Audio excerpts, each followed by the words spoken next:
It's a matter of deciding what's the model, because at the end of the day, you will do some trade-offs when you model your data.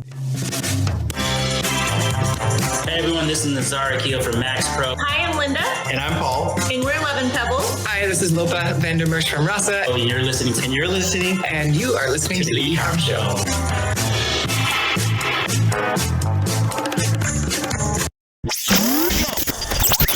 Welcome to the E-Comm Show, presented by BlueTuskr, the #1 place to hear the inside scoop from other e-commerce experts, where they share their secrets on how they scaled their business and are now living the dream. Now, here is your host, Andrew Maff. Hello, everyone, and welcome to another episode of the E-Comm Show. I'm your host, Andrew Maff, and today I am joined by the founder and CEO of Omniconvert, Valentin Radu. How are you doing? Are you ready for a good show? You ready to do this? Hi, Andrew. Yes, of course. Let's do this together. I'm so excited for this. So this is the first recording of 2023 for us. So I appreciate you being the person who's going to grace us into this new year. I love to kind of do the whole normal thing and pretend that no one knows who you are and no one knows anything about Omniconvert. So why don't you tell us just a quick little background on yourself and about Omniconvert? Yeah, of course. So I'm a founder. I'm a serial entrepreneur from Bucharest, Romania. An ex-poor kid from Bucharest, Romania, as I like to say about myself. I founded 4 companies. The 4th one is called Omniconvert, and now we are helping e-commerce and retailers to improve their customer lifetime value and their business by leveraging the data that most of them are not aware that they are sleeping on it. They are literally sitting on a gold mine. Beautiful. You also started CVO Academy, correct? Yeah, of course. So it's already 1.5 years ago. I've teamed up with a few heavy hitters in the e-commerce, consumer behavior, email marketing space, and we've built the CVO Academy. So that's a space for helping people learn about customer value optimization. So how to improve customer lifetime value thanks to the knowledge, because there are a lot of let's say learning initiatives about how to increase the traffic, how to spend more money on Facebook or on Google Ads, but there aren't enough initiatives around the customer lifetime value and how to leverage your existing customers. Perfect. So diving into this, super excited for this episode, mainly because I know that your specialty is something that I've started preaching a lot more and more lately because of 2023. Now that we're finally in this new year, there's some theories around how this year is going to go, around whether we end up in a recession or not towards the end of the year, how bad it might be, how mild it may be, whether we actually are in one or not. But either way, even though this is something that I believe every e-commerce seller should be aware of, one of the things they're going to want to be focusing on is making sure that they're doing everything they can to reduce their customer acquisition costs and focus as much as they can on retention, because going through a recession, that's going to be the only way to kind of survive. And I know that if there's anyone to have on the show to discuss that, it's you. So obviously very appreciative to have you here. I'd love to just kind of dive in there on what your thoughts are on the best ways for sellers to kind of approach that over the course of the next year. Yeah, for sure, Andrew. As you've just said, the economic environment is not as friendly as it has been in 2021, for instance, for online retailers, and we are seeing that the direct-to-consumer brands are now focusing on achieving profitability. So the good old days of 5-7x ROAS, which is a stupid metric, by the way, because it doesn't take into account the net margin and the gross margin and nothing. So it's purely focusing on revenue and whatever. So what I think is going to happen this year is that retailers, first of all, they are not going to throw money on all sorts of initiatives. So even the shiny new object syndrome is not going to be that present anymore. Another thing that is going to happen is that retailers are going, besides the fact that they will be more cautious, they will look at their own data, because I think shifting their attention from products and ads towards customers and needs and the behavior of those consumers is the key to achieve profitability. And as Jeff Bezos famously said, the one which is winning a market is the one that can pay the most to acquire a customer. So if you don't even measure how much you are paying to acquire a customer, how can you know that you are paying the most, or if you are leaving money on the table, or on the opposite, you are burning money in vain.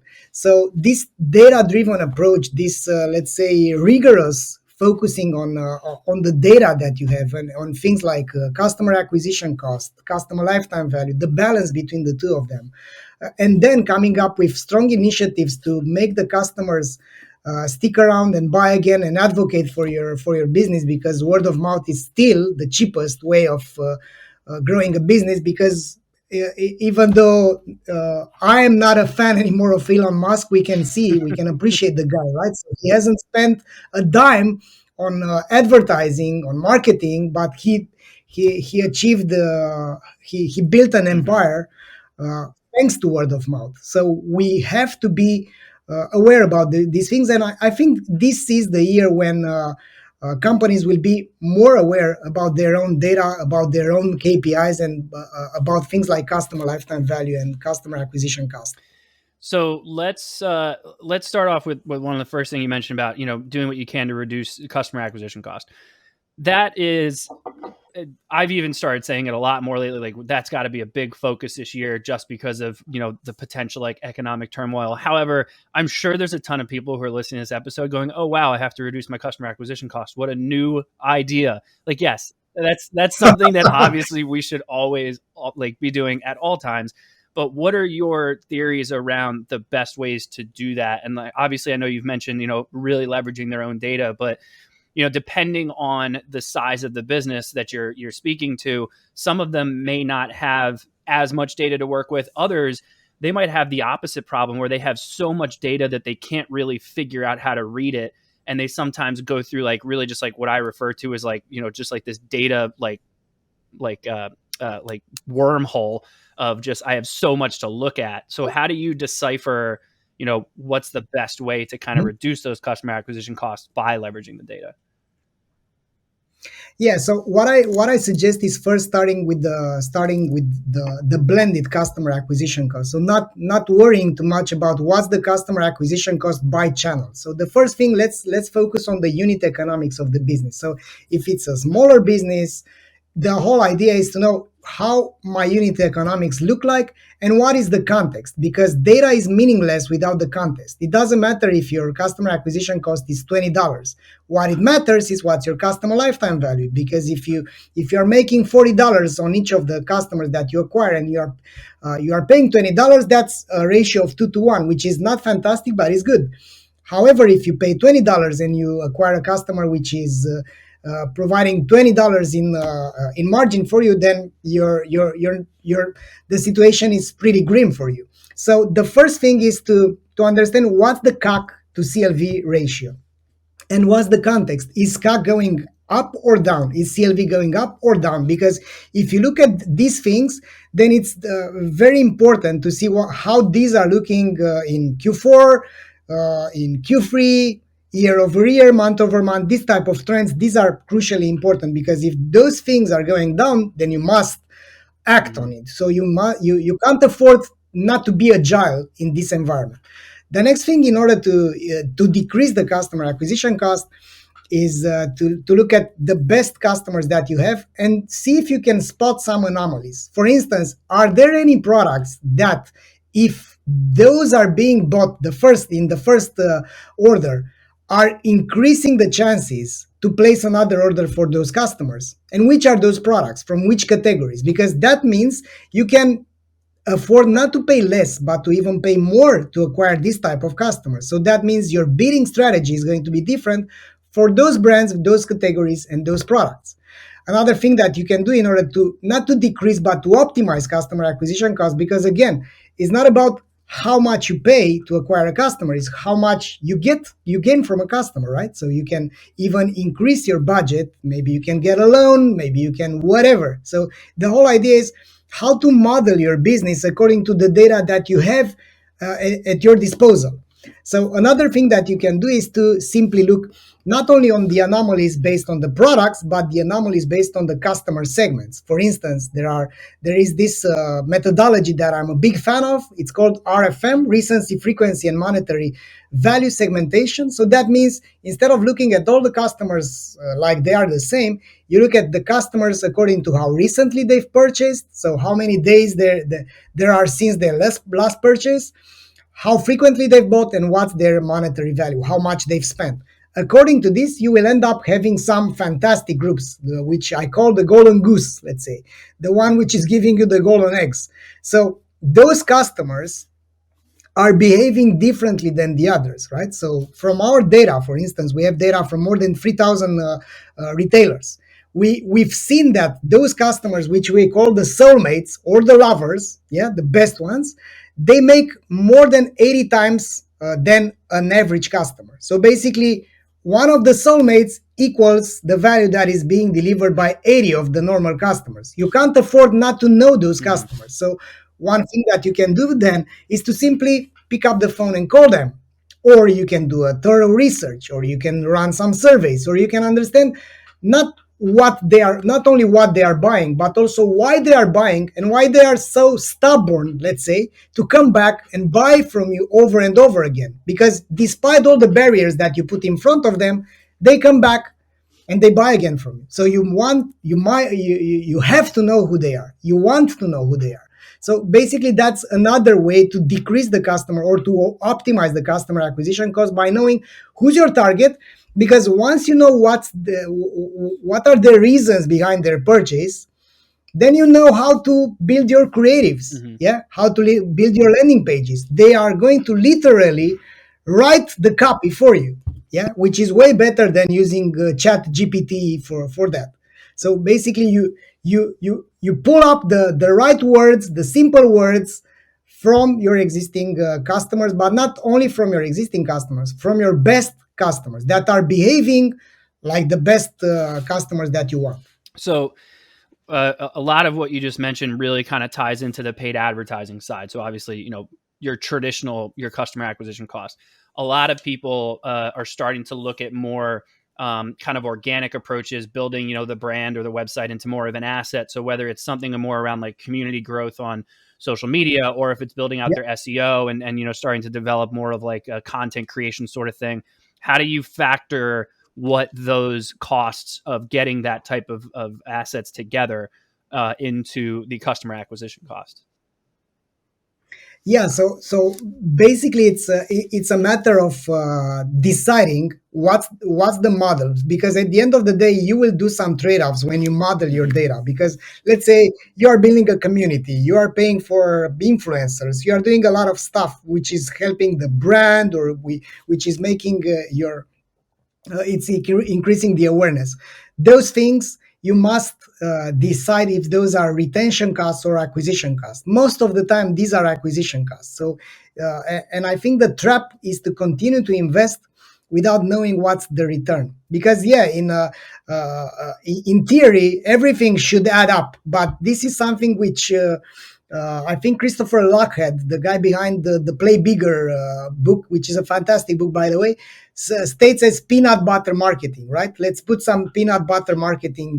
Let's put some marketing there and there and there, and you have a lot of initiatives. And at the end of the day, you don't know how to measure. So, respecting the fundamentals, I think, is the key in 2023. Because the smaller you are, the less channels you need to tackle. Yeah, you need to be fantastically good at 1, 2, 3 channels maximum, and then expand once you've hit the ceiling and you know that you can't optimize anymore on those channels. But there is a lot of room to grow on your existing customers. And one important thing, Andrew, here is around leveraging email, right? Which is a channel which is underutilized because once you do the RFM segmentation, then you can build different email campaigns, right? You will end up having your best active customers, which you want to simply nurture, but you also have customers which are slipping away, and you want to stop that churn. And you can do that with prevention campaigns. And you also have newly acquired customers, which, if you know the reasons behind the purchase of your best customers, you can onboard differently. And I can give you plenty of examples if you want over here, because we've applied this methodology called the CVO methodology, Customer Value Optimization methodology. You start with the customer research. And for instance, we've worked with a company which was selling microbiome products. And they've found out that there are three main reasons why people were buying those products. But the main reason was around help me look normal. So it was it was a pain, right? So the struggle behind the purchase was real. It's not like it wasn't like a vitamin product. It was a painkiller for the customers. And based on that, they've used a survey at the end of the purchase, right? So they've tagged the customers according to what's the reason behind the purchase, and then they've onboarded them through email and made them consume the product, because if there is no consumption, you can't expect retention. It's crazy, right? Nobody is going to buy again a product which they are not getting value from. One of the things that obviously is very pertinent to almost everything you mentioned is knowing the customer lifetime value, right? And while that should be clean and clear to everyone in any business, it is very often something that I find that e-commerce sellers struggle with to figure out what that number actually is. And one of the reasons or at least one of the questions I had for you is, so we talked about reducing your customer acquisition cost. I believe your example was, well, you spend $20, but they eventually, you spend 20, eventually they spend 40, you're 2-1 and you're in a good spot. But at what point, what's the time frame for that, right? So we're sitting in 2023, you want to reduce your customer acquisition cost, and yeah, they'll spend $40 with you over the lifetime of the customer. But what if that second purchase for another $20 is normally 2 to 3 years out, in which case you're now focusing on reducing that. So at what point do you say, like, okay, this is the lifetime value of a customer, but you can really only afford to bring in so many because it's going to take that much longer to get that revenue back in? Yeah, and welcome to the bridge between the finance world and the marketing world. Yeah, this is what you're stating. So if your cash flow doesn't allow you to wait for 2 years to get back those $20 on the second or the third purchase, what do you do? And the answer here is you break the CLV down by certain intervals that you can afford. So CLV 30, CLV 60 days, CLV in the 90 days. And once you know those things, you try to optimize and to look at the average days between the purchases, right? So basically it's called the ADBT. That's why you need to go more in depth into the data to know your e-commerce inside out, because those things you can't find them in Google Analytics or in Facebook ads, by the way. You can't find ADBT in Shopify. You need a proper tool for that. And that's why we existed. We've realized, because I'm a former e-commerce entrepreneur, I've realized that there is no such a tool which is allowing you to leverage this kind of things. So basically you look at the average days between the transactions, you look at the AOV, you look at the CLV by 60, 90 days, you look in your pockets, right? You go to your bank account and you see how much you can afford to pay to acquire a customer, and then you decide. So one of the, let's say, mistakes that many entrepreneurs are doing is that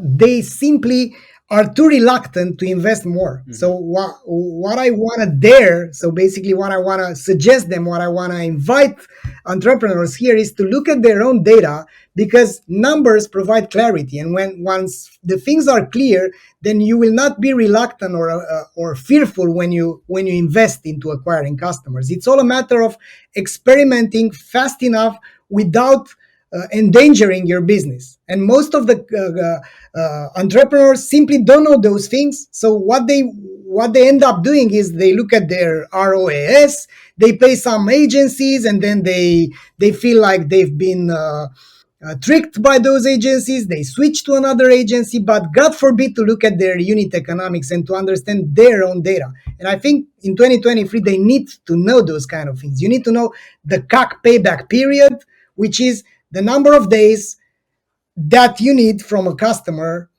to get back your initial investment to acquire that customer. You need to know that. Without knowing that, how can you invest? It's crazy, right? But most of the market is still doing this over and over again. And obviously we touched on the retention side of things as well. So from a retention side, now let's say we've figured all of that out. We've gone through, all of the acronyms that you've given us on the show so far that we're going to have to do a dictionary for after this. What are your standard tactics? Obviously, every business is going to be different. Every owner, every customer, every product line, all that fun stuff.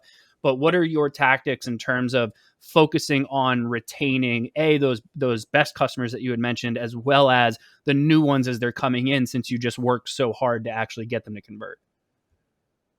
Yeah, so that's a great question, Andrew. And what I always do, this, no matter what's the business model, I start with getting customer voice data. So basically, I start with implementing Net Promoter Score, because it's a fantastic tool to understand if the customers are getting the value that they are after. So no matter what you are selling, if you're selling anything, you are in a business of selling a promise. So you've sold the promise to the customers. They've bought it, but you don't know if you've delivered on that promise. And you need to know that. And that's why you need to know the NPS at two moments. Yes, Net Promoter Score. What are the chances to refer our company to one of your friends, colleagues, and whatever? So once you delivered the product, and once you've got the money from the customer, pre-delivery and post-delivery, you know the NPS. And if the NPS is lower than 75, let's say,